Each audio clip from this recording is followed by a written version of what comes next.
Well, let's have a conversation about customer service and specifically about policies. You know, there are 4 real good habits of customer service that we need to understand. We have to have solid policies in place to make our customer service work.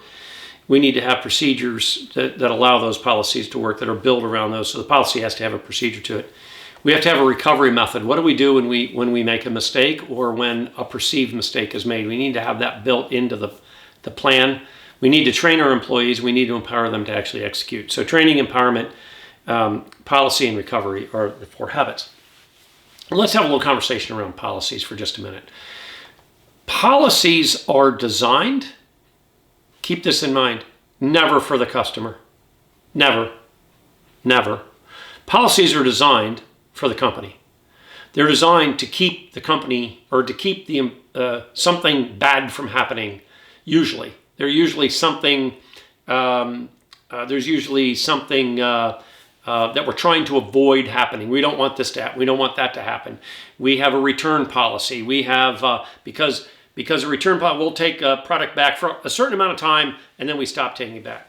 That's for the company. Now, look, I'm not suggesting you don't have policies. That's not what I'm suggesting. I'm not saying it should be a free-for-all. I'm not saying it should be chaos. I'm not saying just go willy-nilly and do whatever you want. A really good friend of mine loves the willy-nilly term. She'll know who I'm talking about.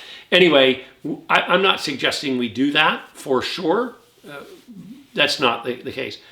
However, when we write a policy, we need to think about how it will impact our customers. And are we ready for that policy to impact our customers a certain way? Now, as you know, when I point out something that has been bad customer service, I don't talk about the organization. However, there are some times that the conversation is so big, I can't not talk about the organization. And this is one of those times. So I'm going to talk about this little itty bitty tiny company, you might not have heard of them, called Netflix. If you haven't figured it out by now, get out from underneath your rock. They have screwed up royally.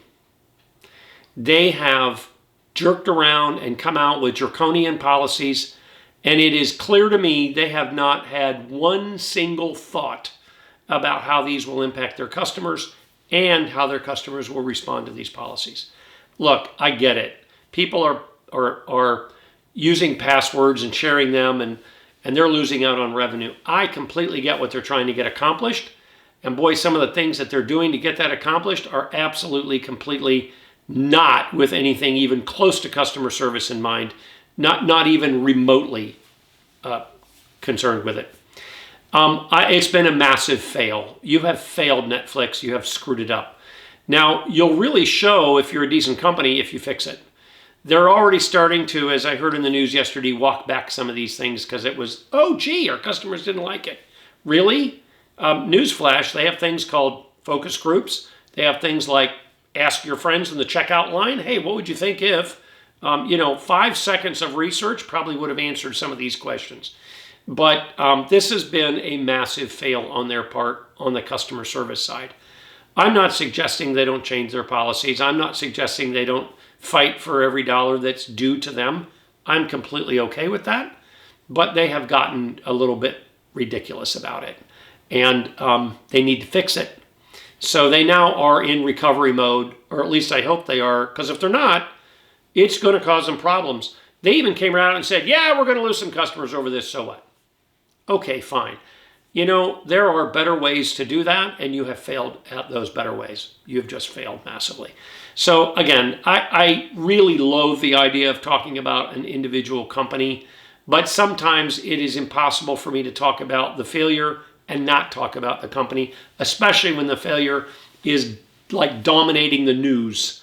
And it is dominating the news if you're a cable news watcher or a cable TV channel or I guess it's streaming now, a streaming watcher. But this is a great example of the policy was not made with the customer in mind at all. And it certainly wasn't rolled out with the customer in mind. It was just thrown out against the wall. Let's see what happens. Well, they're finding out what's happening, and it's not pretty. So it'll be interesting to see where they go from here. I certainly don't expect them to completely stop these things completely and just go, okay, well, just steal our streaming service by just sharing your login and password with everybody under the sun. I get that piece of it, but some of the things they're doing to try to make that happen, not smart. You've done it a very poor way. There's other ways to do it. You're a technology company, figure it out. All right, that's it for the day. Remember, when you write a policy, make sure you understand the impact on your customer service.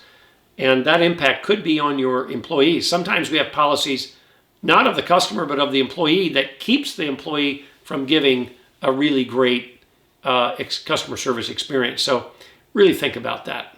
Have a great one.